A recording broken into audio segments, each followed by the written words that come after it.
All right. Is this working? All right. Do I have sound?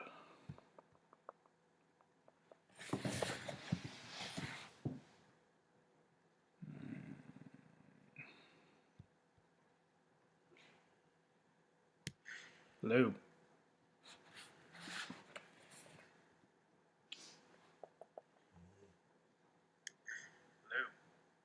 All right. So, if you're watching this, you are watching me try to figure out how to do this, which might be entertaining, but I assume not. So, this is a test run on trying the live stream on YouTube, which I am not a fan of, but I'm going to try anyways. We'll see how this works. And yeah, I will talk about this issue and whatever else might come up while I'm trying to figure this out. All right, so Black and Green Review number 4. Picked this up yesterday, and I'm very excited. Again, 216 pages, like number 3, and almost double the size of 1 and 2.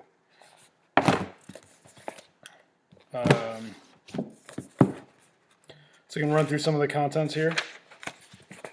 I'm very excited about it. I'm very excited about what we have put together here. And if you have questions or anything, I guess you type them in here. I don't really know.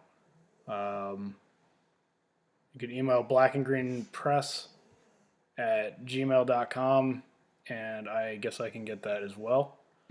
Otherwise, I'm going to talk as if this is working and assume that it is. All right, so the opening editorial I posted on the website, which we have also a new Black and Green Review website. That's blackandgreenreview.org. And there is a web store on there. There's a forum, bunch of information. I have a lot of information to backfill from the old site as well. So it's going to take me quite a while to do that, I imagine. But I'm trying to get it in increments to figure out how much stuff we want to put on. Keep in the old site, move on to the new one, make sure things are easy to read as they can be. And I think the new site looks like it's a lot easier to read on than the old one, so that's a good thing. Let's see.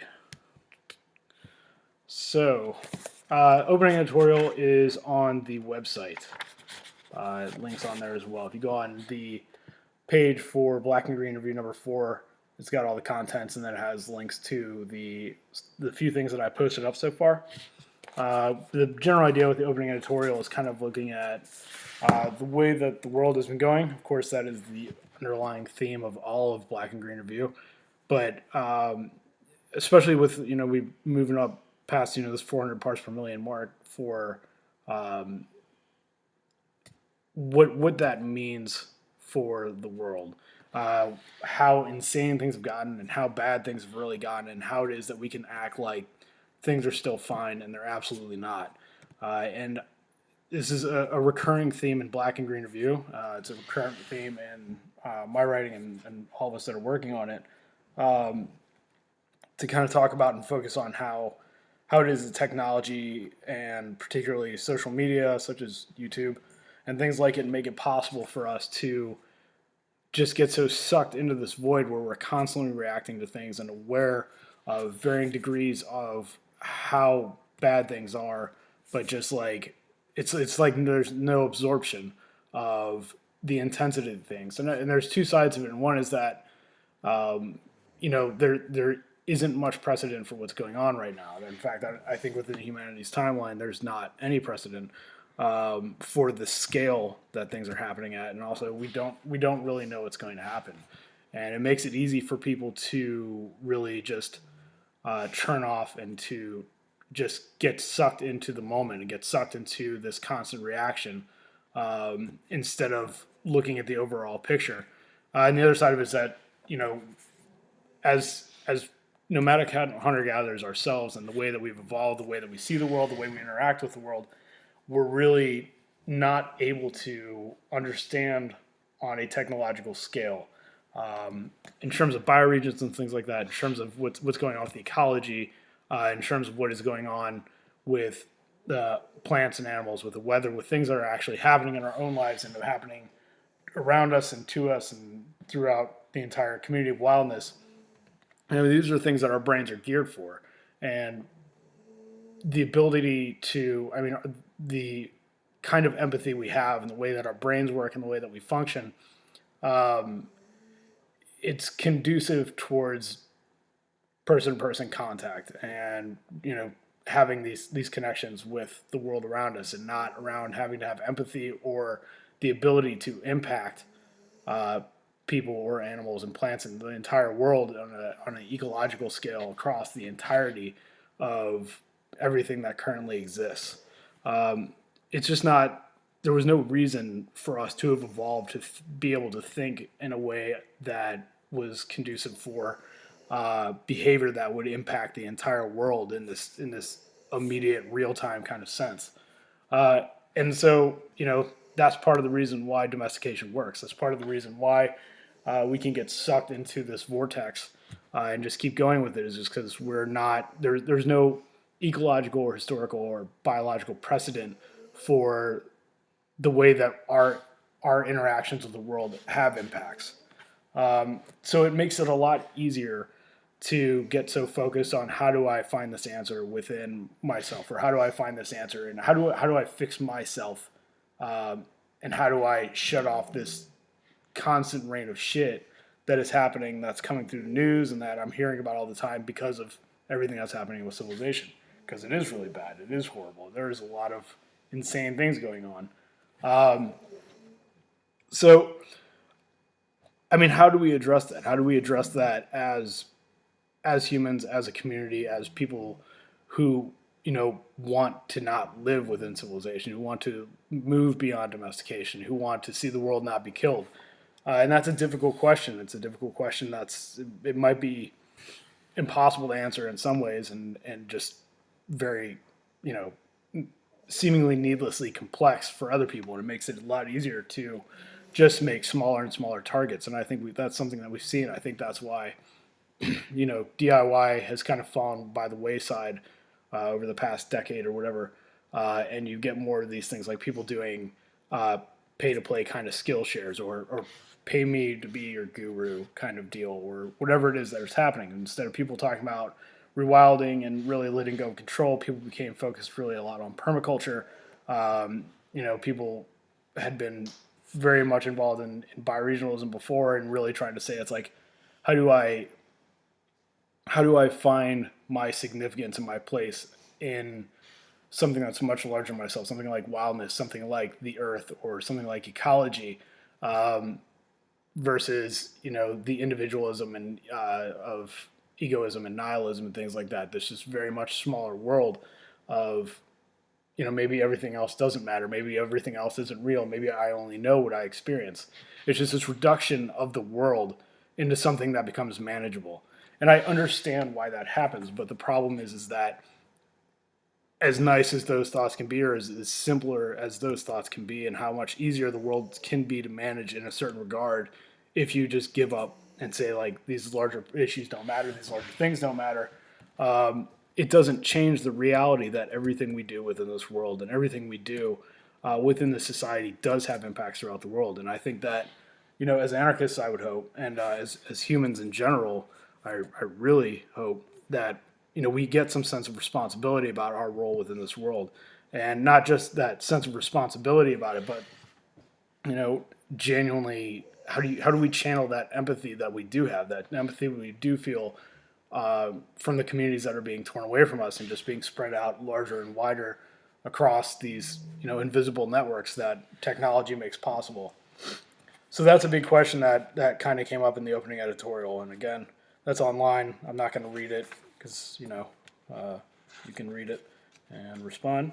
But that's really kind of where a lot of this comes from, and I think, as we've been saying, and especially John on his radio show, and me, both of us in the opening editorials, and every time we talk about Black and Green Review, is this kind of question about what happened that, say, the last issue of Green Anarchy came out in 2008. What happened with the Green Scare? What happened with all the things that were happening in the real world, that the kind of momentum that we were building as Green Anarchists, and the way that that's built over into the culture at large, and the ways that it's kind of popped back up in these weird bastardized forms, even talking about paleo and things like that. How do we get back to that momentum? How do we get back to that point where we can push these topics forward and try and find new ways, try and move out of the old predictable habits of the street protest movement and things like that? And it just got to the point where people were showing up and getting arrested, or showing up and get beaten, getting ready to show up and getting arrested, and having the pigs come in and just take everybody out before anything ever actually happened.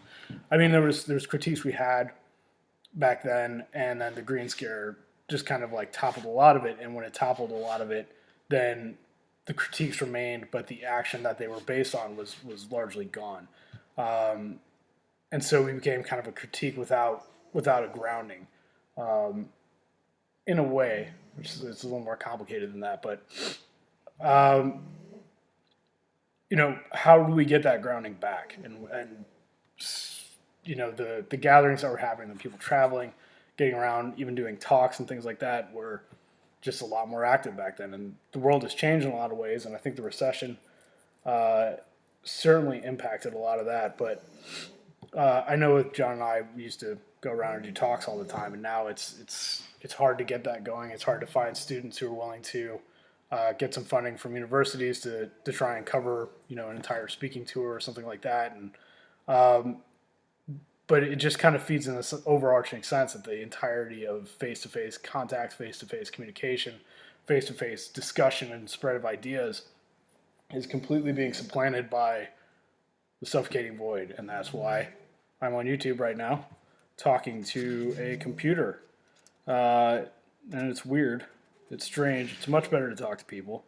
But I guess that's how it goes right now. But the hope is that we can figure things out enough that we can start to pull back and start to regain some of the ground that we stand on. And one of those things is doing print journals instead of just posting things online. And that's complicated. It's hard. It's a hard time to be doing publishing. Black Green Review in particular is a very expensive project, and it's also a very time intensive one.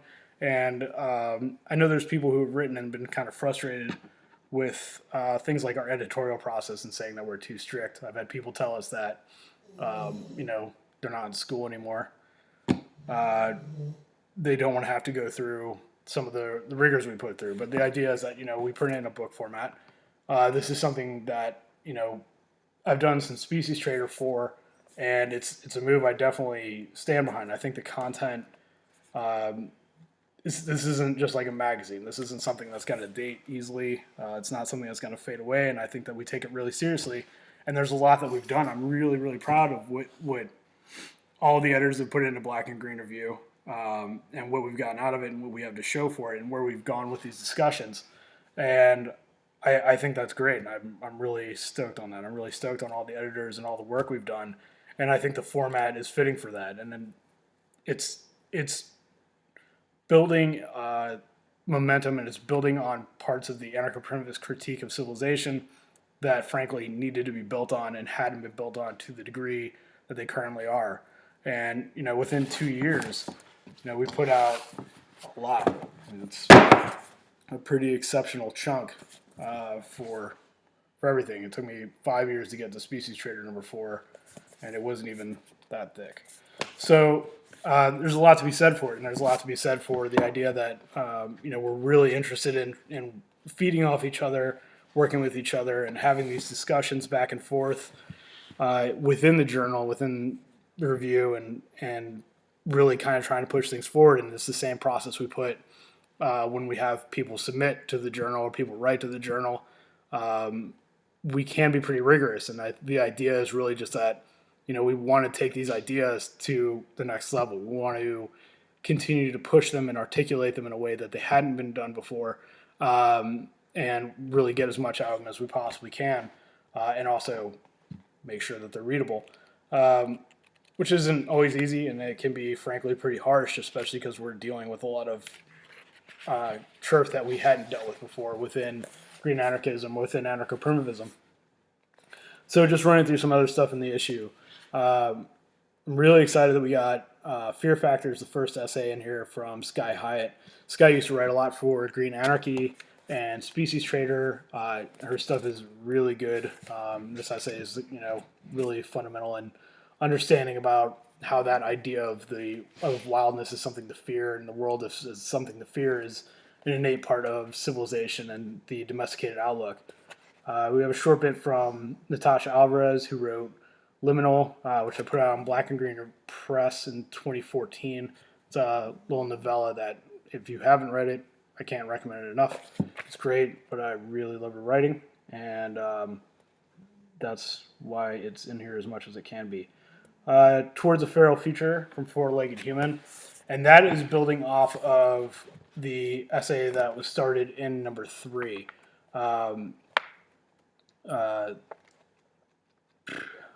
When roars ferociously, which is building up kind of more of a framework and more of a basis for this argument about, where do we go from here? How do we build these foundations for rewilding, for this movement? And then this one is a little more, it's Four-Legged Humans discussion about comparing anthropological notes and ecological notes about what has happened and what they have seen with the world and through their own adventures in rewilding, and then trying to kind of reflect that on what we've seen and how do we find the balance between where we've been and where we're going, and how those steps might look, without trying to build it up as like, this is how you do it. It's more like, these are things that I've observed while I've been undertaking this journey, and things that I've felt that are missing, or not I, but Four-Legged Human felt that we're missing, and Four-Legged Human is certainly a person that I would take seriously on the subject, and they know what they are talking about. So it's really good to get that perspective, and that's something that I would like to have a lot more of in Black and Green Review, more discussion about, where things went right, where things went wrong, and this thing I call radical humility is something I'd like to develop more through Black and Green Review. Kind of the idea of shedding our own kind of burdens and our own kind of perspectives that we carry that are a reflection of scientific reductionism, and this really scientific way of viewing the world where everything is categorized and everything is simple, and there's not this really holistic, symbiotic kind of understanding of things. It's really just, I see this and this and this, and this is what I've read is this and this and this. Things are a lot more complex, and I think that that's something that is easy to overlook when you see the world as just like, I've read a field guide and it's going to show me this. And I think a lot of us kind of went into rewilding with the idea, it's like, myself included, that I can memorize these field guides, I can memorize these books, I can go and do these skills, and I've had this like 5-year plan kind of deal. And it's not that simple. And really the importance of it comes about when that rigidness and those ideas start to break down, and you start to realize all the things that exist in the middle, and the way that everything interconnects, and the way that the world actually does work. It's not so simple, and that's where you can kind of break down from the idea and start to get a better holistic sense about how things actually work, and that's where you get your grounding. That's where you get things I would call spiritual experiences of really kind of awakening, which is a complicated discussion because it can very easily sound very new age, and that is absolutely not the direction we're headed. But that's why we write about it.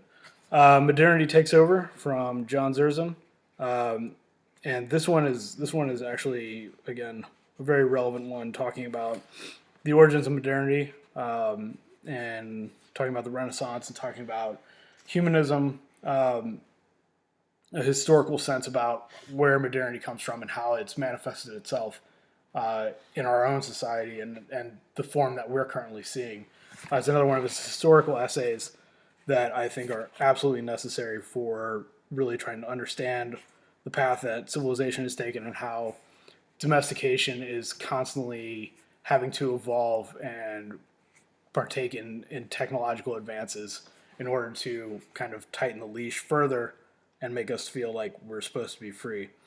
Then we have Society Without Strangers. It's my essay, and it's another beast. I have another very large one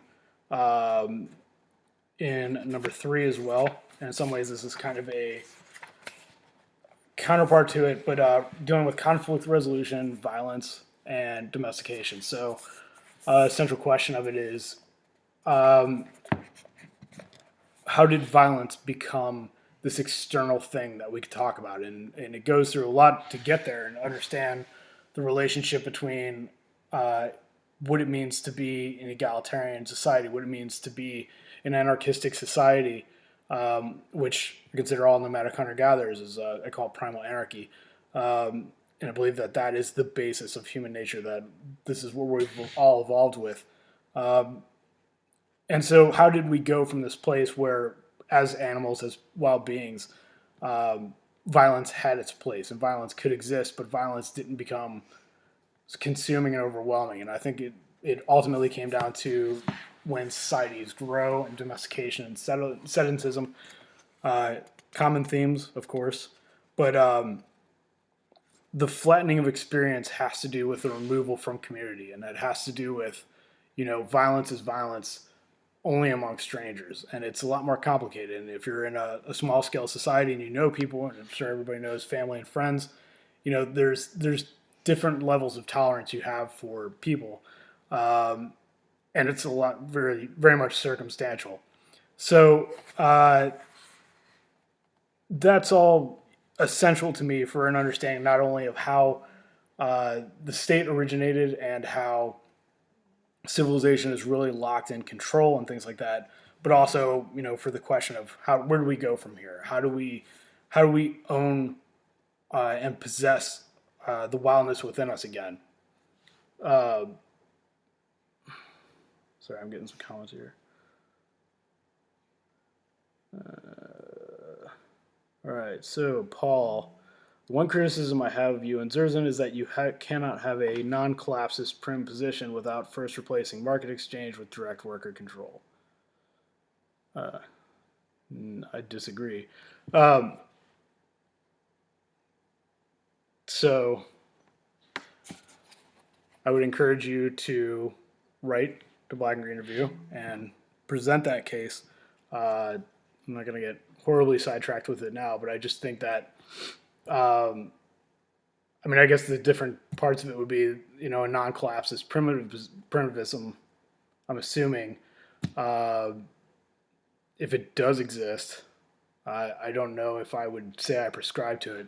I see collapse as an overarching process. I think it's one that's in place and one that's been going on and one we're clearly in the middle of. And I think this is something that everybody is intrinsically aware of, whether or not they acknowledge it. But the things that are happening in the world, the things that are happening in terms of climate change, the things that are happening in terms of climate instability and very much political instability, this civilization is mathematically impossible. And the state is as well mathematically impossible. And we're coming to the point where Joseph Taylor talked about diminishing returns, and we've been past this point. So, I see collapse as a process that starts as soon as you start removing beyond carrying capacity. And that was a long time ago for civilization, but it just continues to scale up and try and find technological solutions to continue that push beyond any realistic frame for carrying capacity. But it doesn't change the ecological reality that ecology and ecosystems don't care about economics. They don't care about politics. They're not even, I wouldn't even say that they're conscientious things or anything like that. So collapse is a process, and I think that as anarchists in particular, but as anarcho-primitivists more specifically, you know, I know there's a lot of issue, and there has been for a long time with the idea or the term collapsist.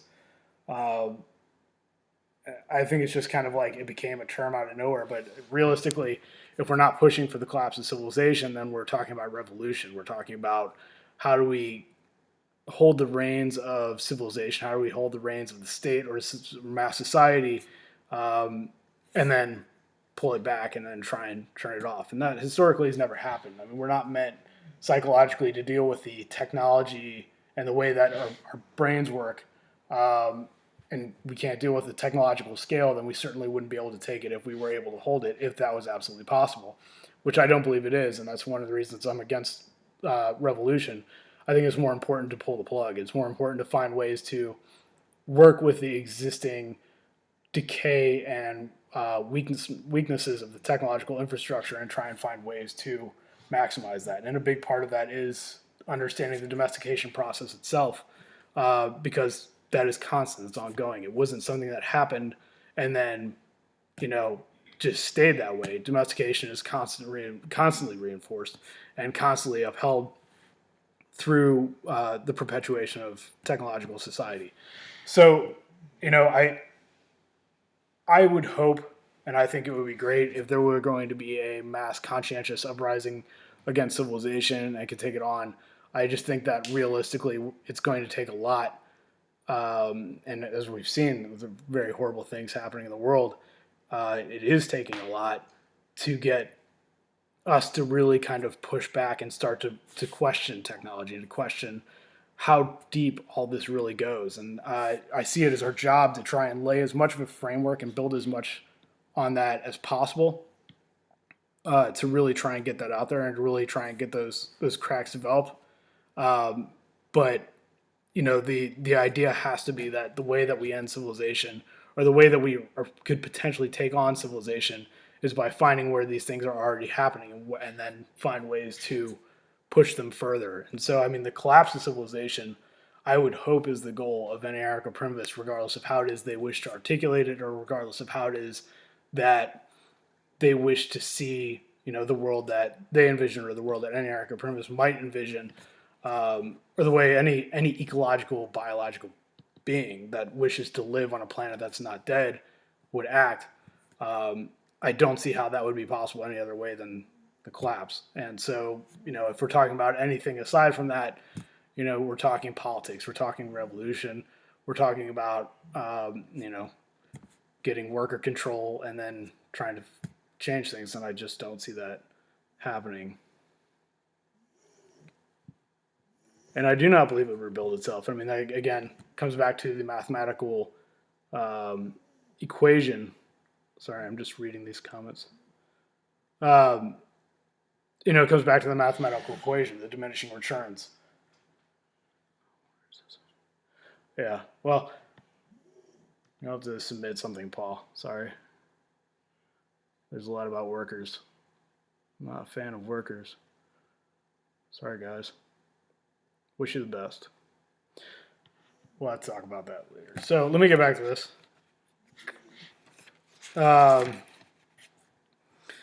We do have response section. We have a letter and reply. Frequently made assertions. So this is a preview of Roots, a field guide to anarcho-primitivism, which I'm currently working on, and we'll have out on Black and Green Press sooner than later. So the idea is that you know, most primers and things like that have an FAQ section. People aren't always so gracious towards anarcho-primitivism. We've always been kind of the whipping post for anarchists, and we remain that way. So we don't really get the benefit of the doubt that people ask questions. They just typically make assertions. So this is an FAQ of sorts. Just responding to that, and it's just I have 3 of the frequently made assertions, and the entire section is actually significantly larger than that. Offshore wind, the biggest thing that man has ever done, from Ian Smith. Ian does uncivilized animals. I'm a big fan. Ian does some awesome writing, and he has a way. He's in a lot of ways exact opposite of me. He's can write short things, and he can give a lot of punch with them. And it takes me about 1,000 words just to say anything. Can't fart in less than 1,000 words. Ian, however, could articulate that very well with one sound. So I'm always glad having Ian stuff in there. I love it. Means and ends, which is something I've talked about a little bit in terms of the introduction, some of the things that were discussed there. And for me, means and ends was a central question about really the personalization and the reduction in size on the world and on what somebody might consider a practical target or praxis for understanding civilization and taking on civilization. And I get this because I get, over the past, 5 years or whatever, I have a lot of people always asking about permaculture, and kind of like, well, isn't permaculture taking us in these steps? Isn't permaculture taking us these directions? Isn't permaculture, people have tried to argue rewilding, which I would say no. But I think there's a tendency to see the critiques that we present and the way that we present them as like a hardline statement, like yes and no. This is my moralistic ideological approach. I'm saying all these things about immediate return hunter-gatherers and all these things about delayed return societies. And for a lot of people, I think that there's no nuance in any of that. And, for me, civilization is my target. I think it's important to have open and honest discussion about all of the details. And I don't see it as my job to be, an ideologue or to be anything other than, another human being that is trying to figure these problems out and trying to find where there's answers and where there aren't answers, where there's potential and where there isn't, to find where there's weak points and where there's things that we can build off of. I mean, I think the entire anarcho-primitivist critique and all this stuff is just to build to this, continually trying to find answers to questions. And I know answers can be a big scary thing for a lot of anarchists, but the world is real, and these things around us are real. The consequences of civilization are real, and I just don't really care about existential debates. I think some of them sometimes interesting. Some of the stuff that's said can be funny, and there's entertainment value in that regard, but that's it. I don't really care. I don't feel like I do this stuff for a reason, and it's not entertainment. There's a lot of other things that I find funnier or more entertaining than discussing permaculture. But I think that the baseline thing for me that I'm trying to get across in this, and again, this one is actually on the website as well already at blackandgreenreview.org, so you can read it there. Is what is a goal? What do we consider the process, and what do we consider the hoped for outcome? Do you want to live wild, or do you want to be a homesteader? Do you want to have a garden? If that's what you want, I think permaculture is a perfectly great route to take, but that's not what I'm interested in. I'd rather have a good discussion or a serious discussion about it. So that's where that's at. What do you consider an end goal? What do you consider a target, and what do you consider part of the process? And I think a lot of that can be just a matter of framework. And in practical reality, I don't really care, what people do individually. I mean, there's obviously thresholds, but, I don't think that lifestyle choices are going to change the impact civilization has on the world, unless, everybody is willing to stop supporting agriculture using technology. But those things aren't really going to happen, I don't think, without a much larger change. So I think it's more important to kind of, that one is keep your eye on the ball there. And it's a discussion I'm interested in having, so I'm hoping that people are as well. I've gotten a lot of that as well. So I hope that there's more. Then we have this little block kind of dealing with nihilism and egoism. It starts with John Zerzan's Meaning in the Age of Nihilism, Sin Cultus Without Adoration, which is one I think is really good, talking about the problem of nihilists trying to define nihilism by what it's not rather than what it is. And it's talking about negative theology, and I think it's really interesting. I was really stoked on it. Is this an existential problem that people are creating and then trying to solve?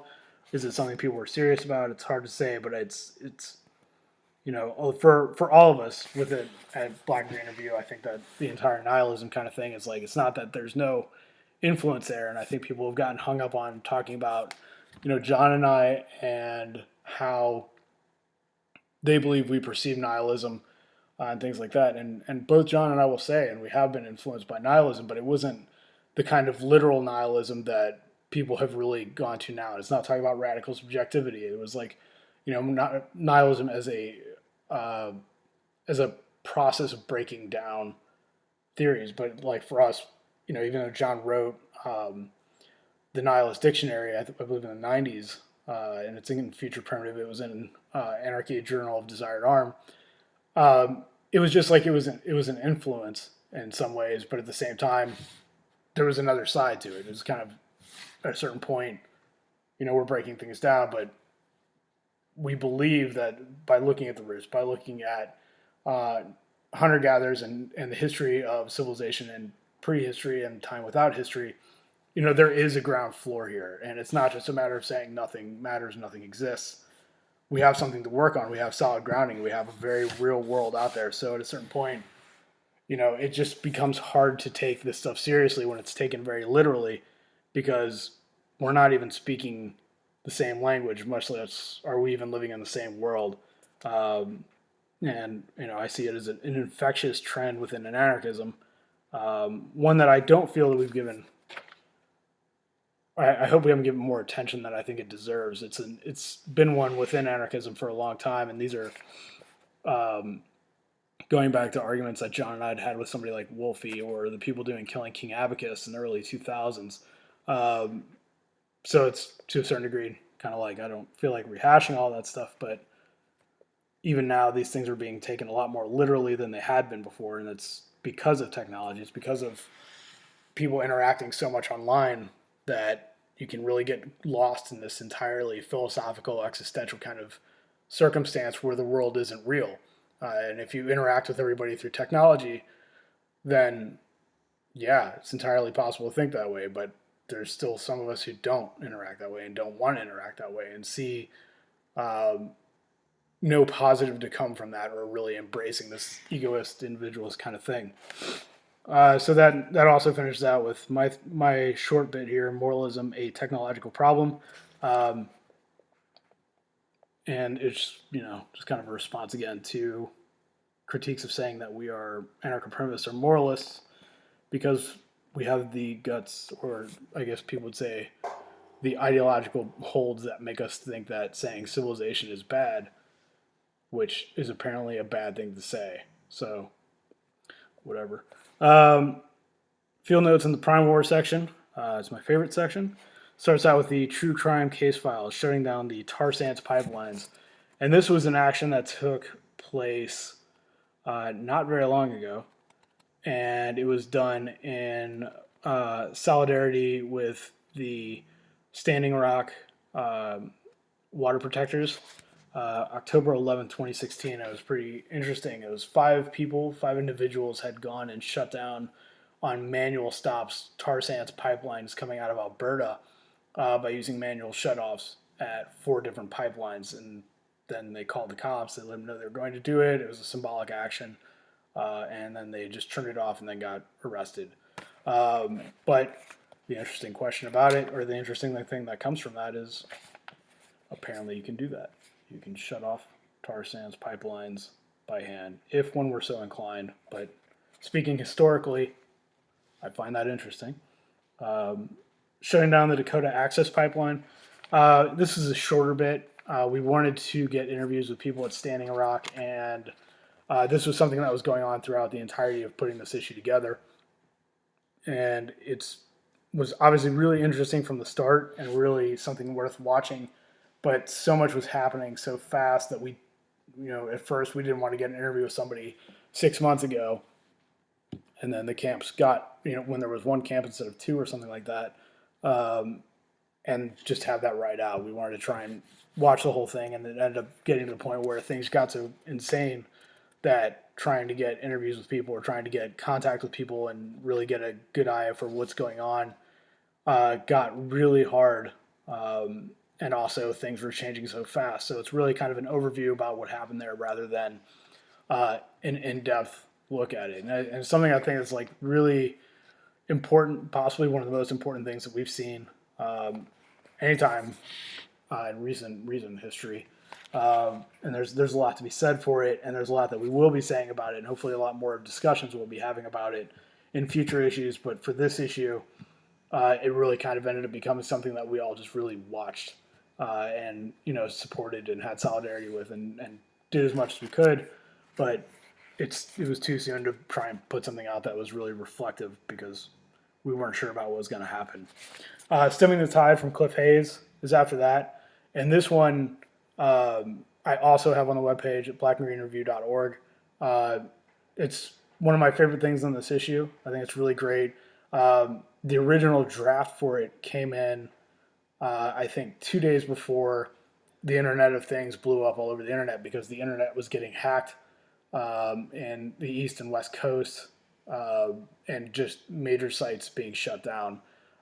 So it's always funny when things work out that way, but also telling and really interesting. It's like, the way the technology works and the way that it spreads out into every living or every little thing is horribly relevant. And the fact that I believe it was internet-backed home security cameras in Vietnam or Taiwan were able to become the basis for some hacker to use to take out the internet in vital parts of the United States for however long it happened.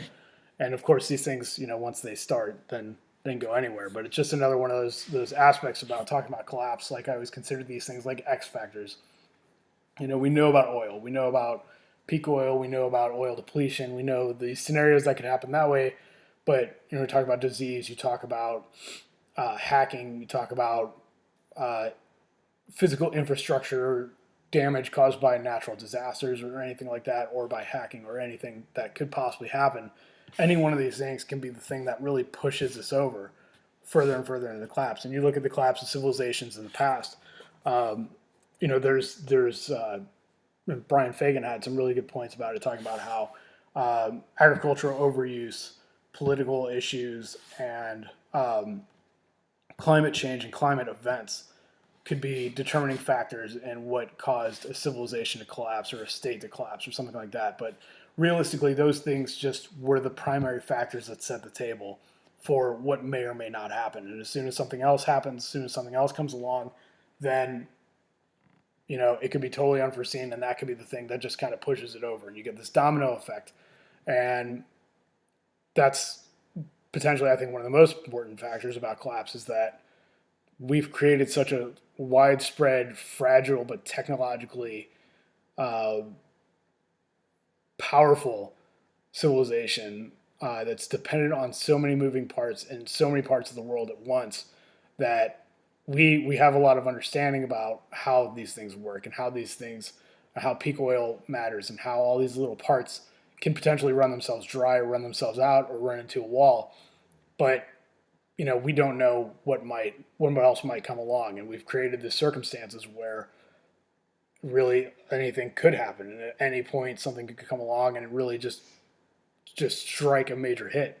And I remember years ago, it was a question about bananas potentially going extinct because of a certain blight, and bananas they're not something I think most people consider to be a primary or the central kind of food for civilization. But the people who harvest food in a lot of these third and fourth world areas where major production is happening are eating a lot of bananas. It is a major cash crop, and if that is taken out of the system immediately, if it's wiped out, we don't know how that works. We don't know the impact that has. But again, these are all different points within the domino thing. And of course, when you're talking about technology and you're talking about every little device we have being a potential entry point for hackers, and hacking is something I just don't really know anything about, and I will always state that. I have no problem talking about it. I'm not a fan of technology.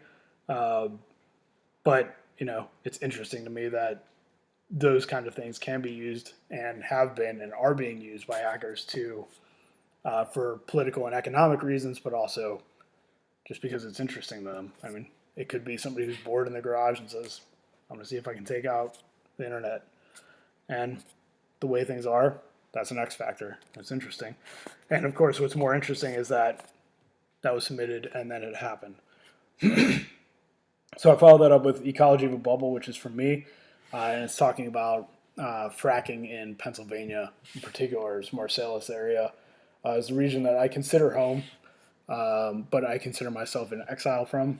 I currently live in the Ozarks, and a large, I'd say possibly one of the sole reason is because of the fracking in the Marcellus region, and seeing just how quickly this entire bubble happened. And of course, I think we're going to get a resurgence of it, and it sounds like the way that things are working with having key oil executives stepping in here very soon, and Trump's ideas about everything. Not that Clinton was any better, but it sounds like they're going to try and find ways to incentivize this bubble again, and incentivize oil production that is not ever going to make a profit, is never going to make sense, even in an economic sense, much less an ecological one, in which case it is absolutely terrifying what's happening. But I think that what's amazing is that we saw this kind of rise up and go down as quickly as it could have possibly happened in serious technological time. And then we're left now with this leaking, exploding infrastructure. And kind of like, what does this mean for the ecosystems? What does this mean for the world that our children are inheriting? And it's very real. It's a very real thing out there, but virtually everywhere, as these pipelines are crisscrossing everything. Hidden Ones from Ishi and Two Worlds. This is a short piece that we have had to put in since issue 1, and I just kept running out of space for it, but it's a really good one. And then we have some reviews. So that is a overview of number 4, which I'm extremely excited about. I mailed a bunch out today. We'll be mailing more out over the next week here. But if you want to get it, you want to pick it up, blackandgreenreview.org. I have everything on there. And you want to get copies for distros or whatever, just write me. Write blackandgreenpress@gmail.com. And then, there's some stuff online. You can read it in terms of issues 1 through 4 and stuff we put out there. All issues are available right now. So if you have not read them, I would strongly encourage it. It's not something that is being dated or anything like that. There's no timeline on this stuff. It's most definitely not a magazine. And I am, again, really stoked on what we've done and where we're going. And we are always looking for responses, and I know people like to have feedback or just react to articles on Facebook or social media or whatever. I wouldn't assume that we see any of it, and I don't care.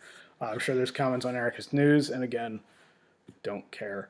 The discussion we're having is intentionally taking place.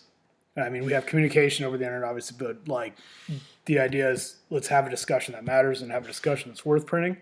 And we're always open for that. But, the endless cycles of social media or online trolling and reactions and things like that are just things that are not very interesting to me. So, I think for the sake of discussion, this is the better way to go. And of course, that being this. So hopefully people feel the same. We've gotten a lot of support. We get a lot of really awesome feedback, and we're going to keep it going.